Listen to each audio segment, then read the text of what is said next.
What's up, guys? Welcome to Daily Dose of Reddit. This is your host, Zach, and today's subreddit is r/StoriesAboutKevin. Alright, this story's called The Stupidest Possible Adult Kevina. Story time! Okay, this Kevina is in her mid-30s, married to a dumb guy about 20 years her senior, and they have 3 kids together who are between the ages of 10 and 15. I feel deeply sorry for the children because I've never met anyone nearly as stupid as their mother, and she's screwing up all their lives. That sounds mean, but hear me out. I don't really know where to start because there's just so much crap to unpack here. So I'm just gonna pick a story and go from there. First off, Kevina doesn't have any teeth. None. She's actually not a druggie, she just has an awful diet and poor oral hygiene that she had to have them all pulled last year at the hospital where she had been admitted for severe dental pain because she doesn't have any dental insurance or money for reasons that will become clear further on. She refuses to acknowledge the bad diet and hygiene and instead insists that it's because her kids took all the calcium out of her teeth during her pregnancy.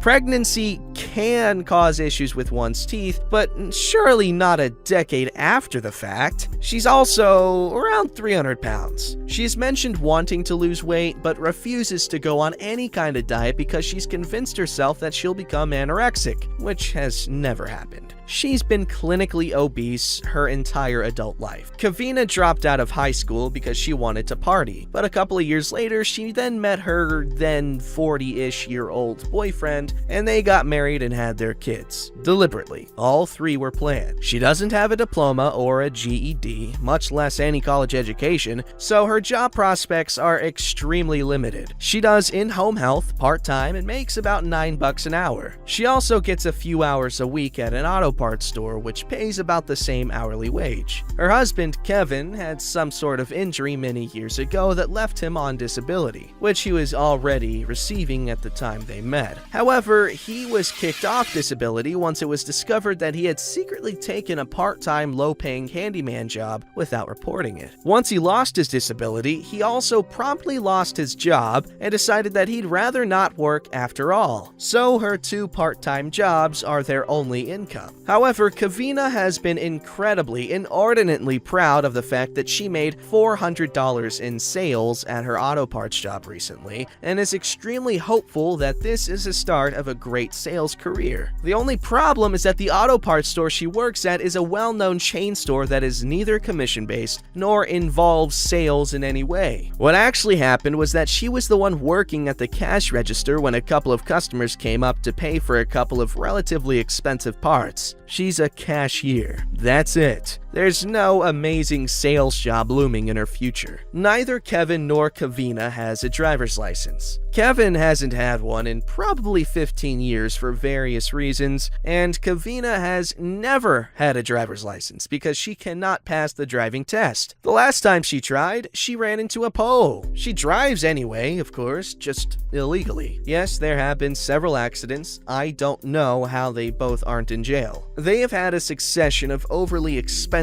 vehicles which they buy from seedy little used car places with their increasingly bad credit, and which almost immediately and invariably turn out to be total lemons that they then spend even more money attempting to repair before finally giving up and repeating the process. The most recent iteration is a new, for them, 2003 Ford truck with around 150,000 miles and a variety of engine problems, which cost them approximately $17,000 and cannot pass inspection. She wants to ask a mechanic if she should replace it with yet another vehicle or fix it up, which will cost her around $10,000. To be clear, she doesn't have $10,000 or even $100. She's talking about using her entire income tax refund plus some of her stimulus check to pay for the repairs to this truck that's not worth half the money she spent purchasing it. Kevina and family were, until recently, recently, living in a trailer that had multiple holes in the floor and no running water. They couldn't afford this trailer. They were being allowed to use it for free by a friend of a friend who had been planning to have it scrapped and instead kindly offered it to this family in need. Instead of saving as much as possible during this period of time, when she didn't have to worry about rent, Kevina decided to purchase a $4,000 living room set. Once a friend of mine discovered that Kevina had also filled up the trailer with cats and dogs who were dying from lack of veterinary care because she couldn't afford it, Kevina and family were evicted. Kevina had to pay for an apartment and could no longer make the payments on her living room set. It was repossessed, so she was out of both the furniture and the roughly $2,000 she had already invested into it. Once she found a new place and got her income tax refund, she promptly spent another $1,000 on her dream couch, which then became so infested with roaches that she threw it out when they got evicted and had to move again, only to find that the new current place has just as many roaches, so she might as well have kept it. Kevina is very stressed about her current living situation. She now rents a cheap, rundown 2-bedroom apartment against the rules because there are 5 people living there, but it's all she can afford, and the apartment manager has looked the other way so far, and has a giant hole in the ceiling that she wants maintenance to come fix, but she's afraid of letting anyone into the apartment because she has a huge dog and 10 cats, whereas she's not supposed to have any animals at all. She said she knows she's not going to be able to get her deposit back when she moves unless she replaces a lot of things in her apartment, such as the carpet, the refrigerator, and the stove. When asked why she would need to replace the appliances, she shared that it's because the cats piss and poo all over them. When asked why the cats would relieve themselves on all the appliances or the carpet instead of in the litter box, Kevina explained that it's because she's the only one who cleans up after them, even though her husband is at home all day and the children are doing virtual schooling, and the litter box gets so nasty that the cats won't use it. The dog is also 6 years old and not housebroken. She has become accustomed to the dog pooping and peeing on the floor. She admitted that several of the cats have feline AIDS, but she can't afford to take any of them to the vet. She doesn't want to take them to the vet or shelter anyways because they'll think she's an animal hoarder, and she's worried CPS will get involved because her kids are in that environment. Speaking of the kids, these poor children. Kevina is one of those moms who has an excuse for everything her kids do, don't do, won't do, or can't do. When the teachers at their previous school tried to meet with Kevina regarding some concerns they had about her kids' behavior and academic performance, she became incensed and began shouting about how the kids are all dyslexic, they're not, and that's why they can't do their work, and how dare they try to tell her how to raise her children. Her solution was to pull them all out of school and homeschool them. Recall that Kevina has no qualifications to do this whatsoever, and add to that the fact that she's so functionally illiterate with the working IQ of a beanbag and also possesses zero critical thinking skills. She finally gave up a couple of years into this misguided effort and enrolled them back into public school. Different school system this time. They move around a lot because they keep getting evicted. The kids were so far behind that they each had to be held back a year, and they're still significantly behind their classmates. The middle child had to be held back twice, so she's about to turn 13 and is in the 5th grade. The oldest is about to be held back in 9th grade again as well. There's more, but this is already a novel, and you get the idea. Kevina essentially has no friends because everyone she comes into contact with is, of course, baffled and disgusted. I'm ashamed to admit, I mostly stick around on Facebook out of a combination of pity and morbid, horrified curiosity as I watch each fascinating new chapter in this absolute poo show unfold. I do try to offer help and advice whenever possible, which is difficult because Kevina bristles at any implication that she doesn't already have everything well in hand. My current attempt at assistance involves my fixing up Kevina's resume and sending her information about local job fairs. I don't know that it's gonna work though, because she seems to be holding out hope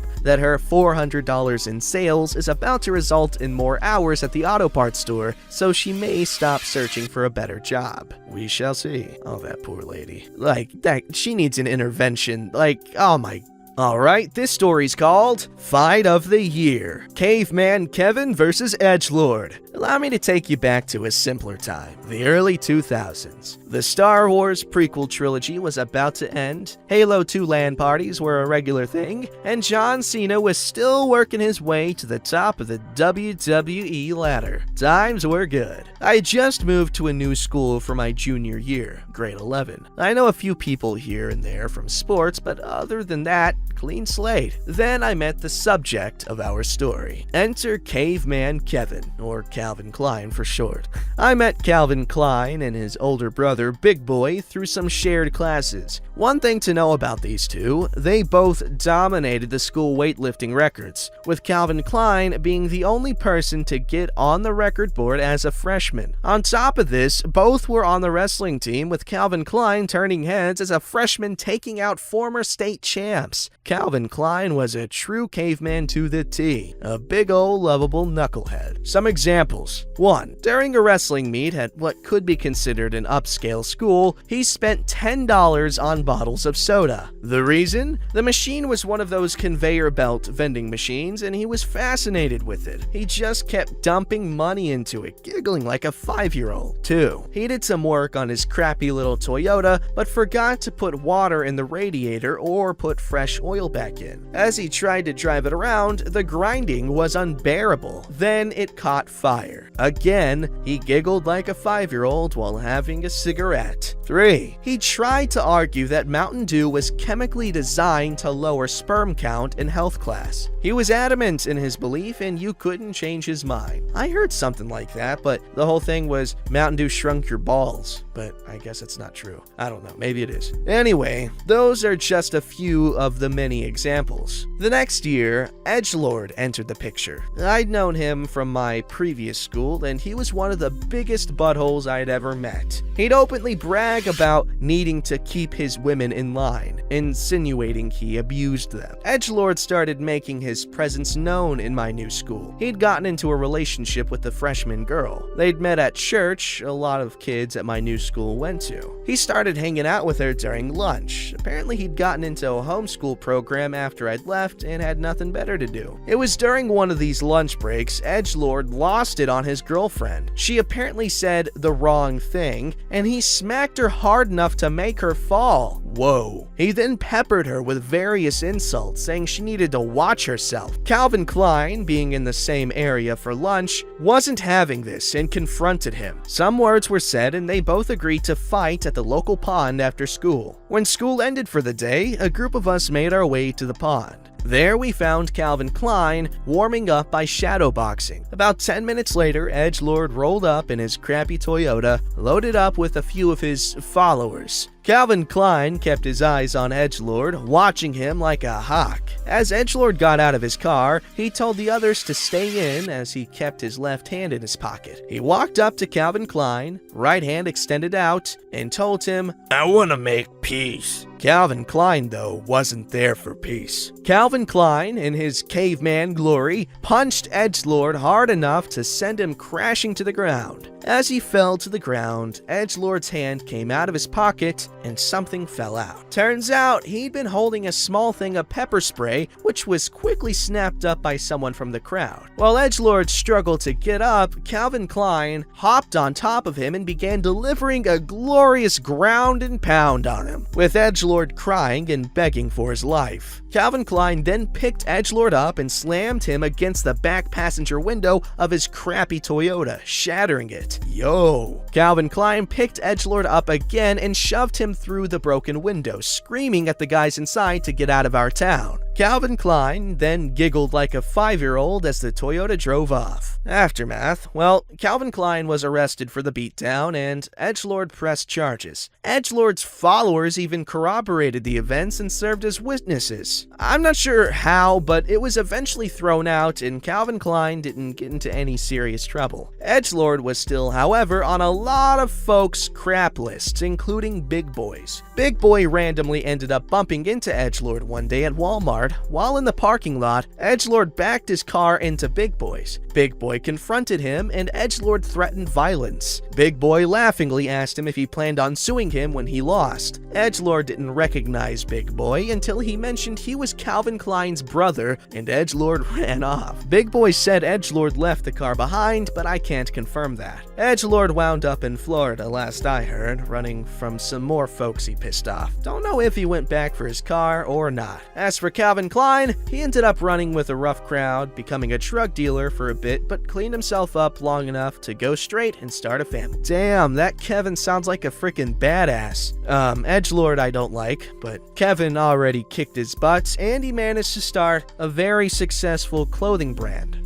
Alright, this story's called Kevin Fails Perception Check and Scars Baby for Life. In this woeful tale, Kevin is my dad. I have 3 older siblings, but despite this, Kevin never really learned the ins and outs of childcare. When I was a baby, Kevin was tasked with giving me a bath while my mom watched my siblings. She set up the baby tub for him in the bathtub with water and everything, but he didn't notice and decided the bathroom sink was the only option. So, without clearing off the counter of anything that could be dangerous, he puts me in the sink and lays my head on the curling iron that he didn't know was still on. Curses to whomever used that device that morning. I spent my whole life with a scar on the back of my head, creating a bald spot that is just a straight line on the back of my head. Thanks, Dad. Wait, what? I